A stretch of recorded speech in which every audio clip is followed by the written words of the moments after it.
Hindi namin ina-expect na gano'n kalakas yung bilis ng tubig.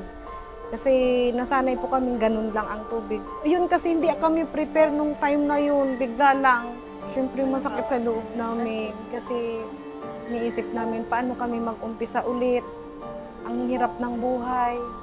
Nakapundar ka ng gamit, inanod lang, nasira lang lahat. Wala lang, iiyak na lang.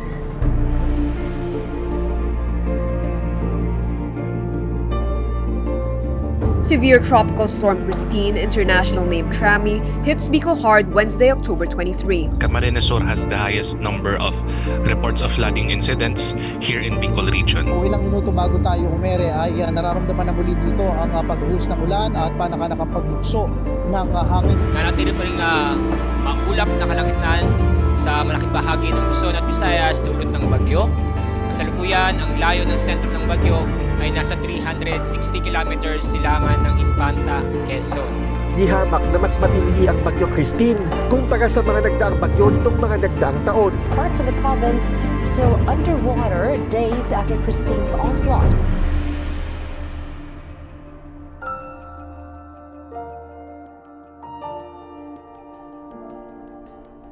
Ang Nabua ay is an agricultural town. We have more or less 86,000 population as of 2025 or 24 census. And as you have said before, or just when you came in, ang Nabua is a catch basin municipality, meaning it's a low-lying area, especially in the Rinconada or 5th district of Camarines Sur. Nasabi ko po kanina na ako matagal ng mayor since 1995. Na-overwhelm ako doon sa Christine na yun. Hindi yun inaasahan. Kasi ulan lang yun eh. Tuloy-tuloy na pag-ulan. Walang malakas na hangin. So we didn't expect na ganun ang magiging damage na may kukuhan sa aming lugar. Kasi usually, ang baha dito, alam na namin kung anong area lang binabaha. Maski yung pinakamalakas na bagyo, ganun lang yun. Ganun lang kalalim. Alam namin yung level. Pero yun, lumawak yung coverage ng kuwan, yung extent ng pagbabaha. Yung hindi binabaha, binabaha na. Yung mga bababaw, masyadong lumalim na. So yung unang problema po talaga noon, hindi po ready yung mga tao noon. Wala pong ready sa amin noon. Although dito po sa LGU, nandun yung preparedness po namin pagdating sa calamity. Pero yung mga residente po, mga constituent ng Nabua, ay hindi po talaga sila ready. Nag-conduct tayo ng pre-disaster risk assessment beforehand na dumating si Christine. Pero talaga afterwards na nakita namin na severe na talaga yung pag-ulan nung umaga, yung incident management team namin nag-conduct na ng forced evacuation that time. Inuna namin yung mga low-lying areas namin. So, yung forecast noon, ang sabi, tatawid lang daw si Christine sa Camarines Sur. Pero ang hindi natin naasahan na tumagal siya. Kang mag-agi siya sa Bicol, bakungani siyang severe tropical storm Christine lang siya.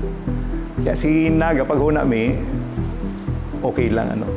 Si Pag-asa, di man nagsabi na, pero ang prediction ni Pag-asa, yan lang, torrential rains. Pag sinabing torrential rains, mga 300 millimeters of rainfall over a 24-hour day period. Kami po, ang imagination namin, 300 lang.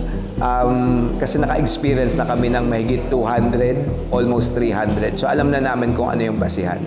Hindi lang klaro na yung 300 times 2 plus 100 pala, more than 700 siya. Actually, nag-post pa po ako sa Facebook. Sabi ko, dapat po maging mas proactive tayo ngayon kasi sinabi talaga ni Pag-asa na more than 300. Huwag po na kung kailan gabi na, delikado na sa kayo magpaparescue. Pero ako po, ni isang damit wala kaming prepare kasi ako po, ang pagkakaintindi ko 300 plus. Hindi ko talaga na-imagine na may 700 plus pala. So it rained for 3 consecutive days. Kaya nabigla kami kang mangyari si Christine. It was a really defining moment para sa Muya. Yung pride namin na taga-Naga, especially sa government, na as if we're always proclaiming na ready kami, hindi pala. In terms of even our organization, Naga City People's Council, may mga naginibo. May naginibo in a sense kasi nabigla nga, and how will we react? And naging difficulty yung organizing of people, no? So nangyari na yung mga tao parang nagkanya-kanya lang. Even the communication lines were down. One of the main problems dito sa Nabwa is evacuation centers talaga. So, kulang yung evacuation centers namin. So, kahit sa isang barangay, may liit lang naman yung evacuation center. Kasi dati, hindi naman tayo nagbigay ng standards ng evacuation center before. So, ngayon lang nagkaroon ng standards na evacuation center na dapat ganito kalaki, ganito yung ibigay nyo sa amin. And then, one of the main problems pa is walang lot dito sa Nabwa na pumapasa for evacuation centers ng for national agencies. Nagbibigay naman sana yung national agencies ng mga sige, bigyan ko kayo ng evacuation center pero bigyan nyo kami ng lot. But then again, pagpa-testing namin, binabaha pa rin. May mga evacuation center, like po ng Madawon, hindi po talaga doon nagsiksikan lahat. Kasi po hindi po lahat ng mga residente ng barangay ay nakalipat po. Kasi mostly po talaga, kahit po yung evacuation center ay naabot po ng tubig. So, ang maganda lang dito sa Nabwa, kasi we have kabarangay shelters. Yung mga kabarangay shelters namin, yung mga matataas na bahay, may mga second floor na bahay, pinapatuloy nila yung mga kapitbahay nila. Isa sa problem natin dito is wala pang mga MOA. So, considered sila as outside evacuation center. Yun din yung inaano namin ngayon, ginagawan namin ng paraan.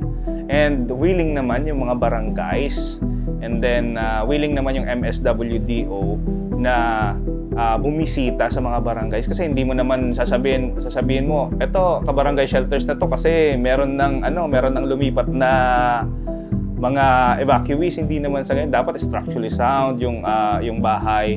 So pipiliin pa rin. So ang tubig po dito sa aming barangay, dito sa Nabwa, is from Iriga, Baaw, Libon, Pulangi, nagsasubmit punta yun dito sa nangyari, bumukas daw yung dam. Yung lahat ng dam siguro hindi na nakayanan. Yun, nagsabi na, tatlong dam tayo. Yung mga damit namin na nasa sako, ubos, inanod. Kasi dampas 2 katao yung lalim dun sa bahay. Dito sa harapan nung namin, dun sa anak nung ninang namin sa kasal. Kaya lang, puro nakaupo lang dun sa hagdan. Kasi nga malalim yung tubig. Then, hinahanap ko na yung bangka namin kasi talagang mabigat yun eh. Pinahanap ko sa sekretary namin pagkatapos kay isa namin ngayon volunteer. Pumunta sila sa Zona 3. Ang bagaan na yun to. Yun na. Yung taga San Francisco, pero dito yun sa barangay namin nag-i-stay. Wala nang unos, wala namang mainit na medyo. Na siya ni Secretary Jason namin na nasipa sa ilan ng tubig. Akala kong aso or bara yung saging. Pag ganyan na madulas pala.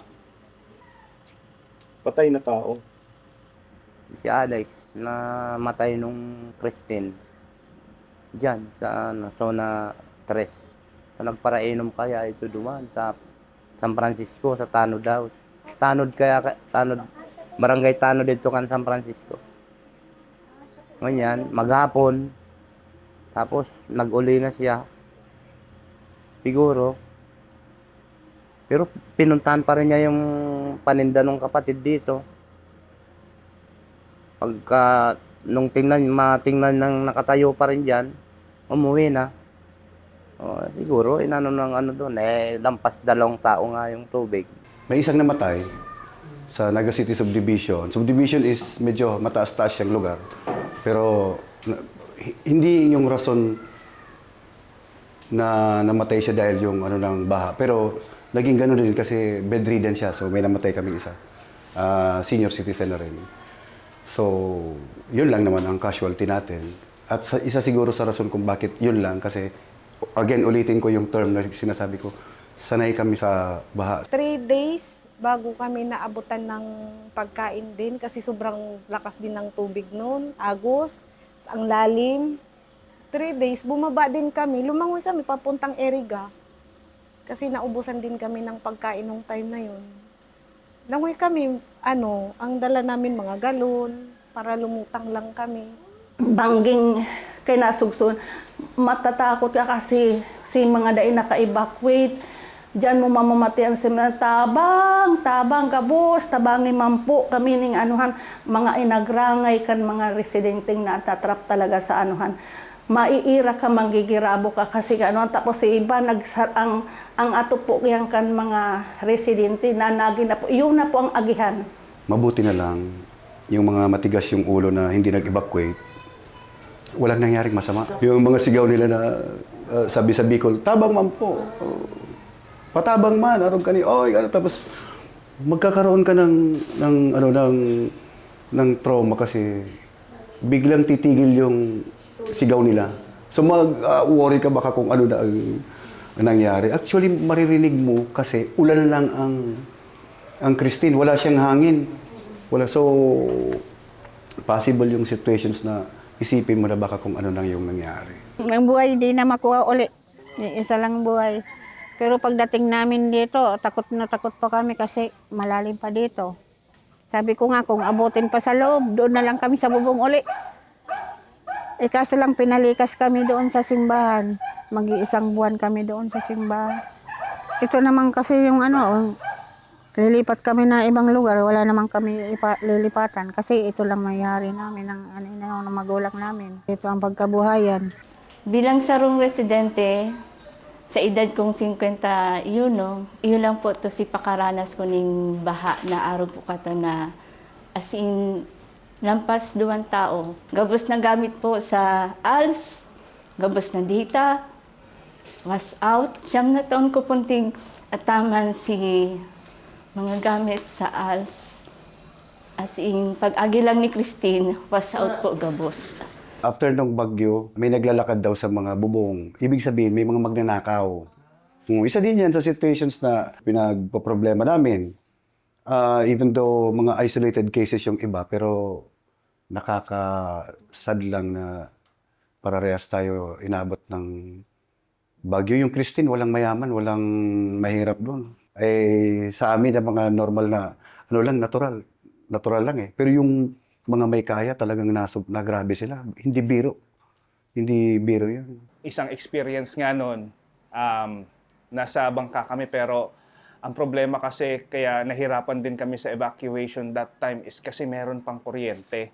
So malalim na yung baha, meron pang kuryente. Kaya tinatawagan namin yung, sabi ko sa EOC, tawagan nyo kako, yung kasoreko na kailangan nilang patayin bago kami pumunta doon sa bahay na yun. Kasi lumalaylay na po yung kuryente. So hindi kami makatawid. Siyempre, ang isipin ko, safety first ng mga natin, responders. 15 to 30 minutes pa yun na namin. So pinutol nila, saka lang kami nakaproceed. So that's in Salvacion kay Gatos. So naka-rescue po kami doon ng mahigit na 30 na bata. Maya-maya mga 11 o'clock, nagsisigawan na sila.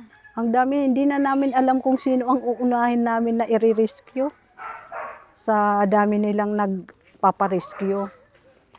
Hanggang umaga siguro, mga 3 AM na ako natulog noon. 1 oras lang yung tulog ko noon kasi halos ako lang naman yung re-rescue. Tapos sinamahan ako nung ibang kabataan. Saka may isang tanod ditong kasama ko. Tapos hindi ko pwedeng hindi samahan yung magre-rescue, ma'am. Kasi hindi ko alam kung makakabalik pa sila. Kasi walang matandang magsasabi kung paano ang posisyon sa pag-upo ng bangka. Kasi naisasakay ko yung 15 katao. Dapat maayos ang posisyon mo kasi kunting galaw mo lang yan, pwedeng tumaob yung bangka. Papunta kami dyan kasi may i-rescue ko nga yung 18 person, tapos may mga batang kasama. Wala naman second floor yun. Wala nga kami kapagdanan papunta sa bubong. Paano nyo nalaman na may 18 person po? Oo, sinachat ako.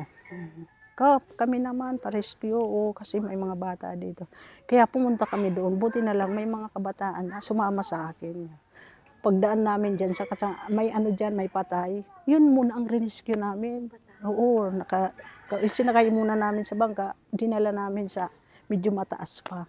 So nabayaan po sa kadaan? Noon, dinala namin dyan yung kabaong, tapos iniwan muna namin. Kasi yung tubig, yung doon sa may terrace. Dahil naman, linagay namin ma'am sa may terrace kasi ganito na lang bago abutin ng tubig. O doon muna kami nag-rescue doon sa 18 person. Yung equipment, bangka, kulang na kulang yung bangka dito pag ganun nang nangyayari, nag-aagawan na. Ay, kakapanganak lang dun sa may rotunda, hindi siya mailipat-lipat kasi kulang yung bangka. Ako, sa ibang bansa, isa lang yan, pero equipment talaga siya, yung kumpleto, may oxygen, lahat, kung ano yung dyan. Ito, wala naman lagay, wala naman laman. Ang bilang ng mga responders dito, kulang talaga. Aminan na natin. Kulang talaga ang mga responders natin. Pero ang maganda kasi dito sa Nabwa, nakapag-train kami ng mga youth namin. That's one of our innovations here in Nabwa.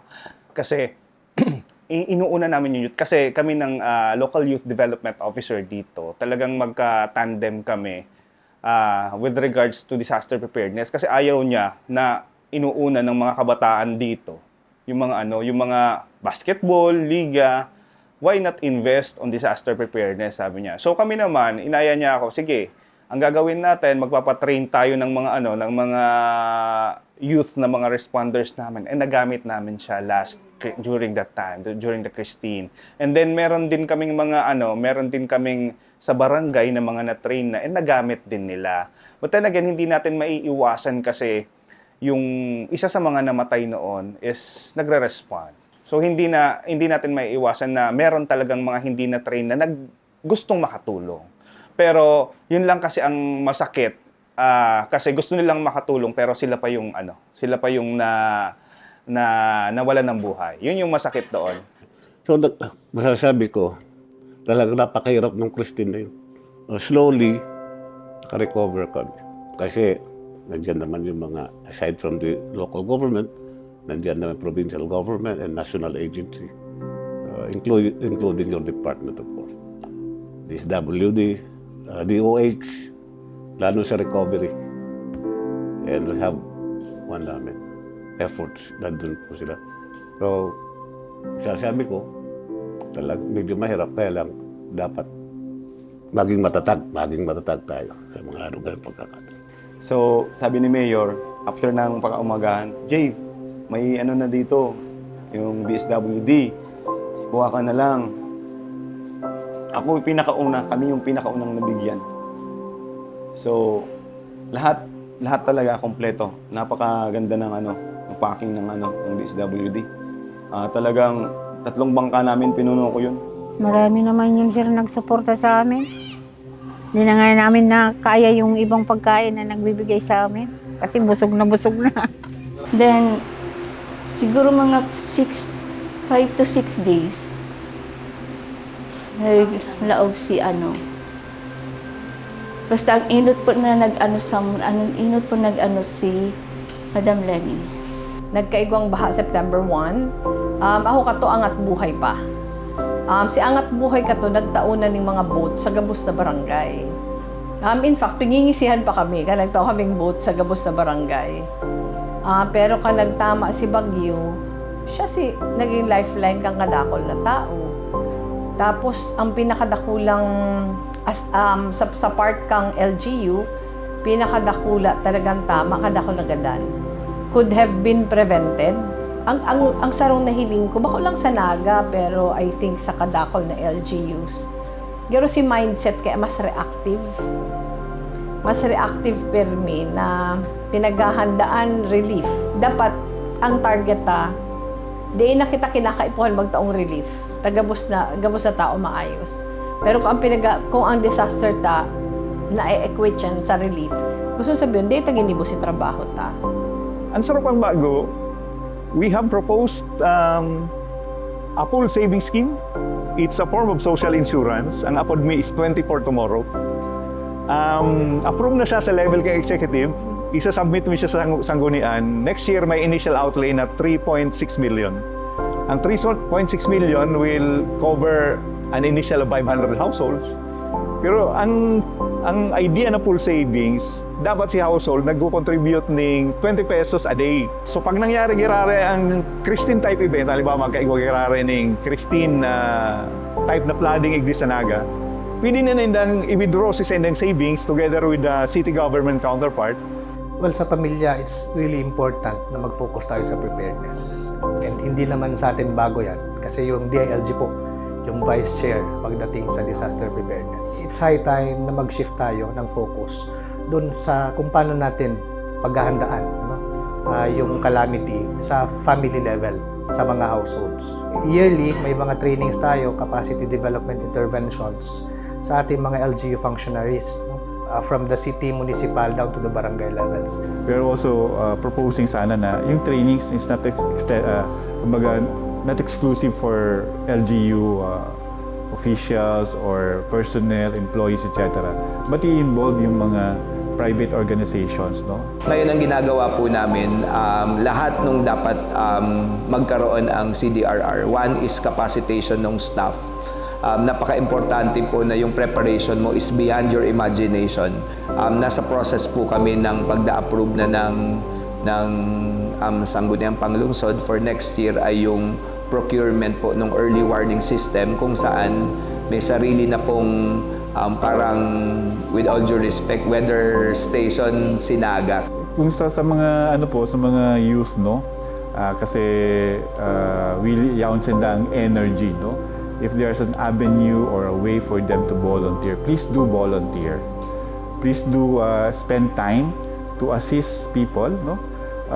Please spend your energy na instead of doing just dyan lang sa salong lugar, etc. But do this na may kabuluhan, no? Participate in trainings, be informed, okay? And if there's an opportunity for you to be consulted or to join discussion groups relative to this kind of activities, please do join. Una siguro sa mga namumuno, meaning ang pamahalaan, dapat palakasin ang programa ng departamento, lalo ng MDRMO. Kasi nakasalalay dito, hindi lang ang mga ari-arian, kundi ang buhay, especially natin ang ating mamamayan. Dapat maganda sa mga siyang at darating yan. Hindi lang natin alam kung kailan. Pag lone voice ka, ang tendency, di na lang ako mataram. Pero di niya na-realize na si taram niya iyo nakakapamaray. Dawa pa ma-accuse siya na paribok siya. Diba? Dawa ma-accuse siyang paribok siya. Siguro to a certain extent, totoo. Pero iyan pagparibok, iyan ang nagpipirit sa muya maging tultul. Kasi pag ang tao tumulong, nabawasan na siya, masaya pa siya. So, ganun yung nakita ko nung Christine. Sa bahay lang namin yung operation center namin. Pero nag-volunteer sa amin more than 1,000 people a day. Ang liit ng bahay ko. So, ang ginawa namin, sineschedule namin yung volunteers. Binibigyan namin ng schedule. Dati, nung hindi pa ganun kadami, may morning schedule, may afternoon schedule, may evening schedule. Tapos hanggang 2 in the morning, 2 in the afternoon, 2 in the evening, para lahat may chance to help hanggang every hour na lang. 1 hour na lang sila magvo-volunteer to give chance to everyone na makapagtrabaho. So, ganun kadami yung gusto, tumulong. Pero kailangan may paniniwala siya sa tinutulungan niya. Kasi kung may paniniwala siya sa tinutulungan niya, hindi mo kailangan mangumbinsi. Pag sinabit ang resilience, bako siyang lip service. Pag sinabit ang resilience, dapat nahihiling yan. Anong klase bang mga projects ang pigibuta? Pero parati ko sinasabi sa mga kasama dito na yung pagiging center of good governance, hindi yun static at hindi yun linear. Diba? Kailangan everyday, pinapakita mo na worthy ka nung brand na yon. Ang mantra naman namin, kung ano magagawa, nagawin na. Diba? Yung hindi pa magagawa, di tabi muna. Pero yung magagawa, nagawin na.